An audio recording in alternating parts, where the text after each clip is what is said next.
You're about to listen to an audio podcast. The footage in this video is only intended to illustrate some of the things we discuss throughout the show. Enjoy! You've invited your friend to watch the championship match of your favorite Zero-G Frisbee League. Though the spectator view isn't the best, you're able to put yourself in the shoes of the star player as they intercept a pass and punch their way through the defending line. They wind up, fling the disc downfield. The long shot goes through the goal, scoring the match point. You erupt in excitement and look at your friend, but they're totally unenthused. I don't get it. What's going on here? Hello and welcome to Head-Mounted Destinations, a podcast about virtual reality and VR game development. We provide our perspective as developers and a peek behind the curtain for those interested in how VR games are made. I'm Carlos, and I'm a game designer. And I'm Matt, and I'm a gameplay programmer. Today, we're talking about Hypersports. Whoa! Real quick, to define Hypersports before we jump into talking about it. When we say Hypersports, we mean an activity that requires some amount of athleticism, but which involves things which couldn't be done in real life. For example, having zero gravity. Can't do that. So these are sports that have to be in a VR headset in order to be played. Now, you're talking about esports, right? This is VR esports. Well, technically, yes, but we wanted to differentiate because esports, when you think about esports, it's a bunch of dudes in a row on computers all clicking away at their keyboards. And the idea of sports in VR really has very little to do with that. Right, we're focusing more so on the actual amount of athleticism, body action, or kinesis that's demanded of the player in order to perform well at these games, which in themselves are built off of familiar sports that we would know, just with, again, that impossible condition to make it even more fun. Right. So as a couple of examples, Echo Arena, as obviously with the mention of zero gravity, it's an example because it's sort of like basketball or frisbee or rugby, but in zero gravity, and you can punch out people. Blaston is a game we were playing recently, and that's dodgeball with guns. Exactly. Dodgeball with slow-mo guns.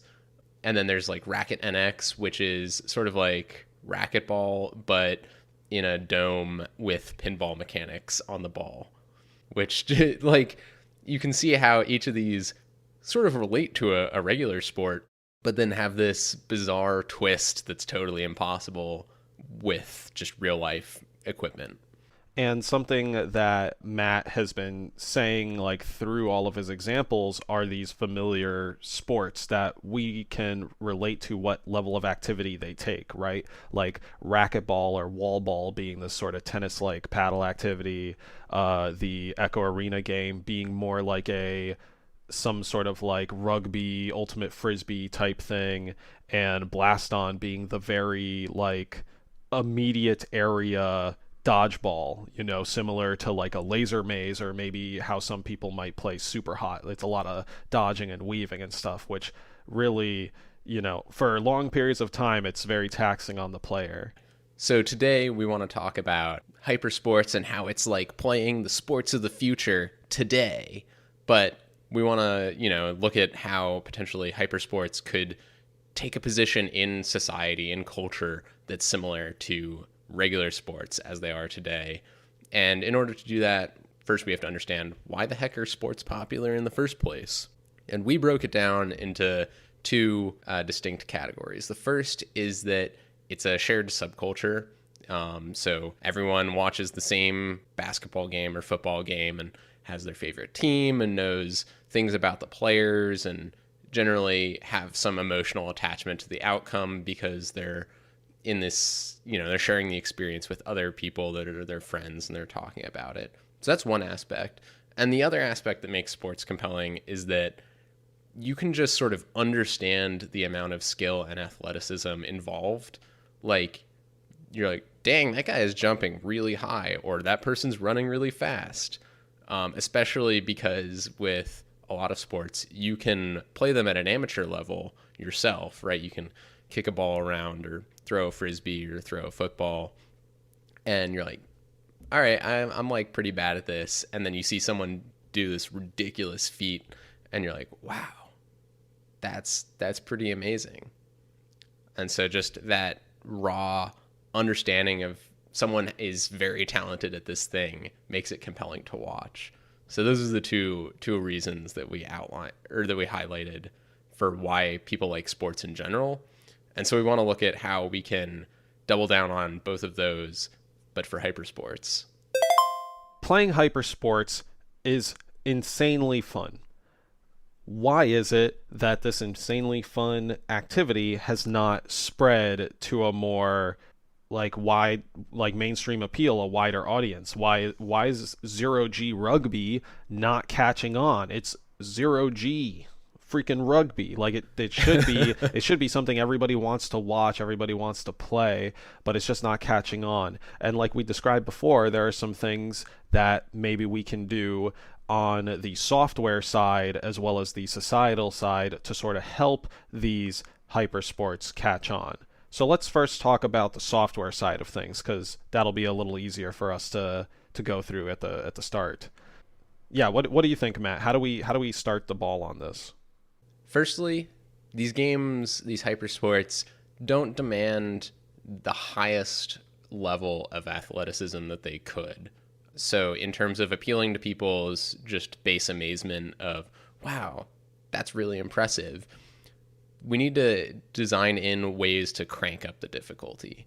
Probably the easiest way to do that is just increase the match length, right? So for the example of Echo Arena, the match lengths are relatively short. I think just a couple of minutes, and like maybe 10, 13 points is the mercy limit. Yeah, they tweak it every now and then, so it's always in flux, but yeah. Yeah. But if you think about basketball, it has breaks and longer time periods and timeouts and all this stuff. So integrating these aspects that drag out the length of the game and demand more conditioning from the players will help in making it the athleticism more impressive. And also aim assist. Disabling that puts more onus on the player to actually finesse their shot in a way that is more accurate than just relying on, whatever invisible helper system is there.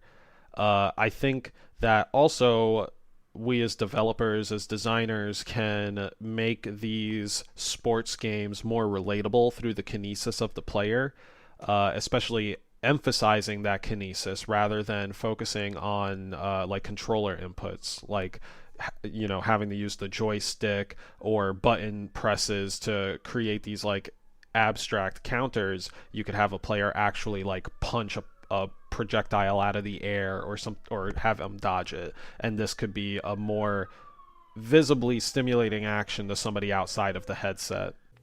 Yeah, an example of this is the boost in Echo, where you click in the joystick and it gives you a big boost in the direction you're looking. Not only is this hard to understand as a viewer because it's hard to tell when they click in the thumbstick, but it's also doesn't make a whole lot of sense because relating it to the head location or rotation, nothing else is based on that. All the other movement is based on the hands. So this is something that could potentially be reworked to make it more obvious to an audience. Right, and on top of making the kinesis more relatable to spectators, either of the game or of the VR player, you could also reduce aspects within the mechanics that may not be relatable. This isn't necessary, but this is something that can be done to just make your game more relatable. So without sacrificing the hyper part of your hypersport, you could kind of massage the, say, pinball mechanics of Racket NX to be a little more readable, either through VFX callouts, UI callouts that say kind of what's happening or what these things are. It doesn't necessarily even have to be on the player camera itself, right? There are several VR games that make their own separate spectator window camera with its own overlay, that might be something that people could lean into in order to provide that information. Because some experience that I've had with Racket NX, showing it to friends and family alike, young and old, is that they understand almost like it's Wii Tennis. They understand like, oh, okay, I'm swinging the paddle, I'm hitting the ball, it's coming back to me, but they don't really get what's going on when the ball gets like stuck in a specific part of the wall and starts bouncing off and causing things to happen. So trying to make those things more easily readable would definitely help for whatever your hypersport is to kind of break out and be more shareable. That's the big thing nowadays, is being shareable.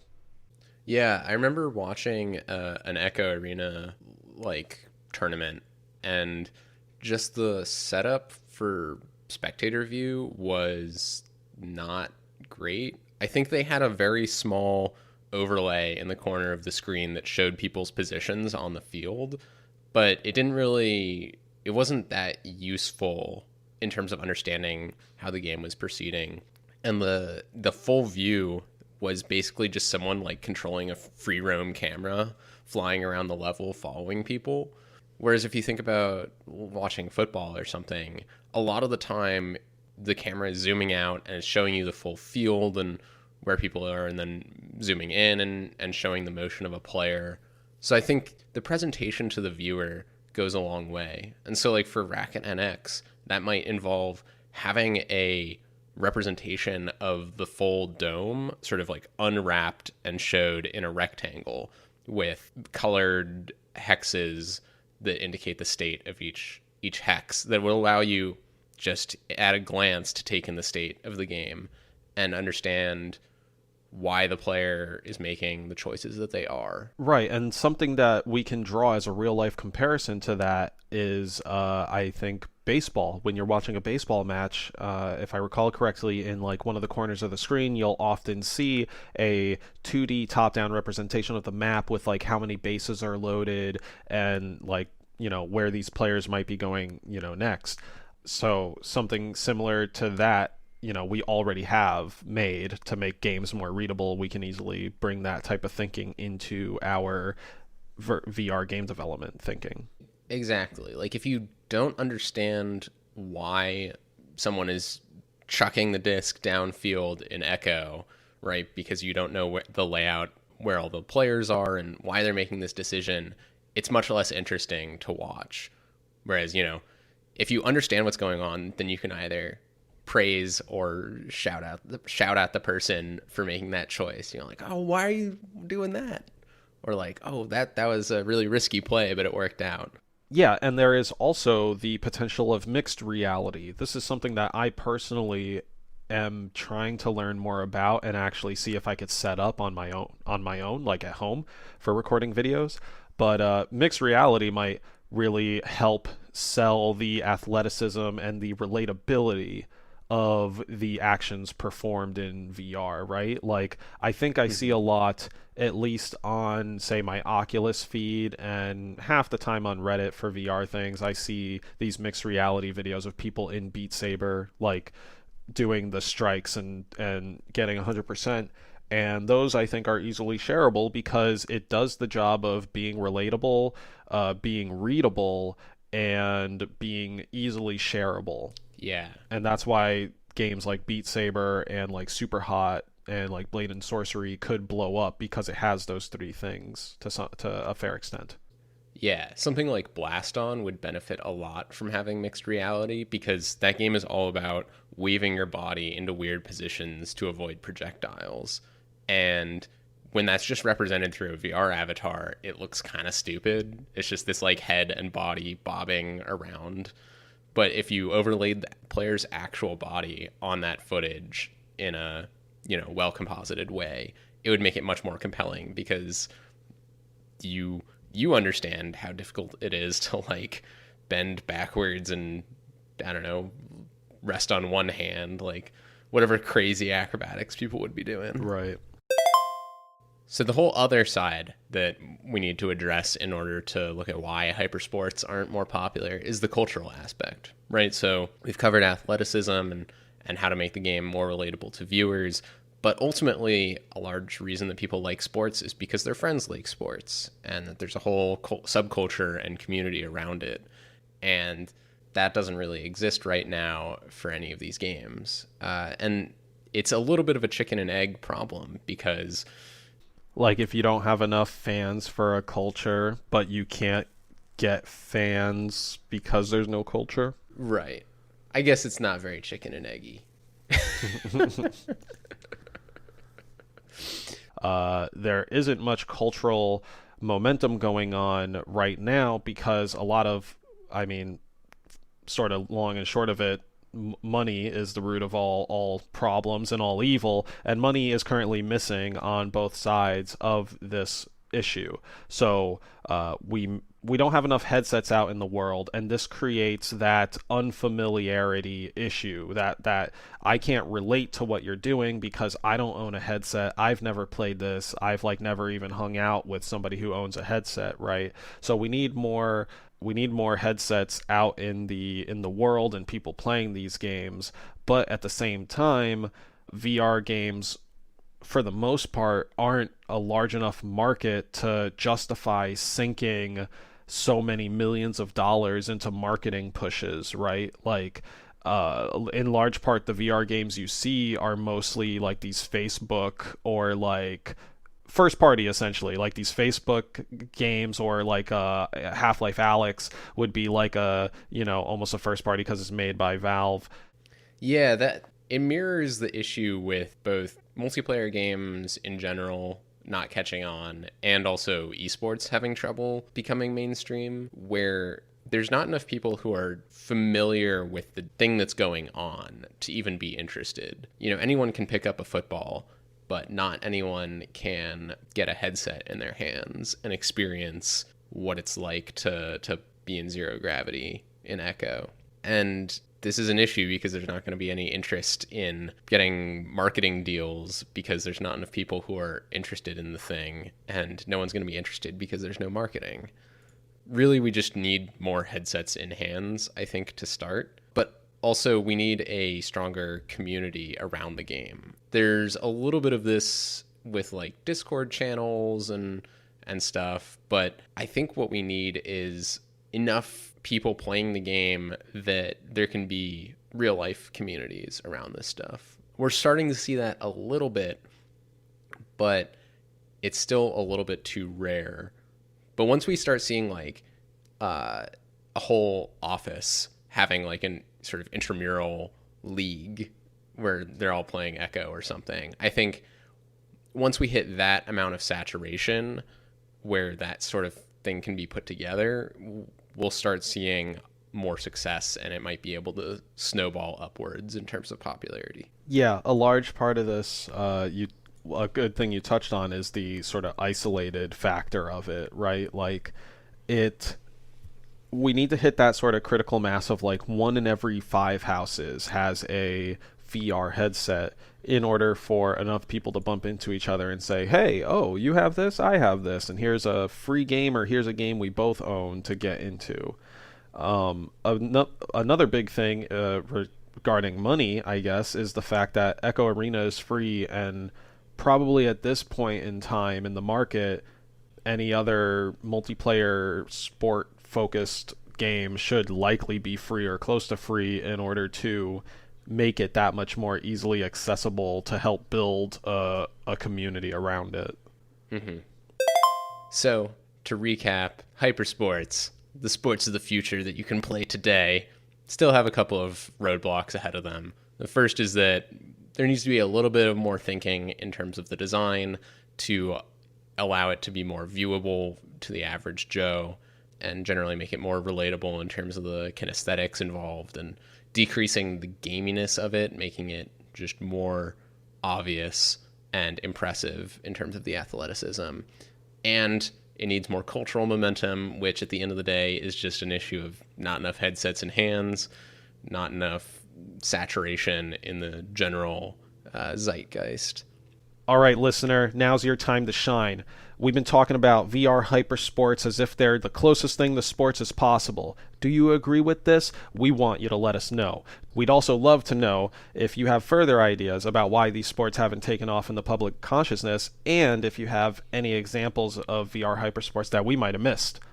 Today we talked about Blaston, Echo Arena, and what was the last one, Matt? Racket NX. Racket NX. We talked about these 3 really cool games, but there might be some nugget out there, some destination that's just obscured by clouds that we need our listeners to blow away and show us what these new destinations are. If you have any of this, please let us know via our subreddit.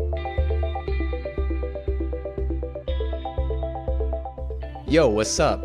If you liked this episode and you want to hear more, please visit our website, headmountedpodcast.com, and sign up for our email list to get notified about new episodes. Super important. Sign up for our email list. You can also listen to the show on YouTube, Spotify, Stitcher, or Apple Podcasts. If you want to discuss this episode or suggest future topics, please visit our subreddit at reddit.com/r/headmountedpodcast and throw down a comment. If you really want to give us some love, follow our Twitter at MountedHead, our Facebook page at Head Mounted Podcast, and tell your friends about us. Thank you for listening. Have a great day.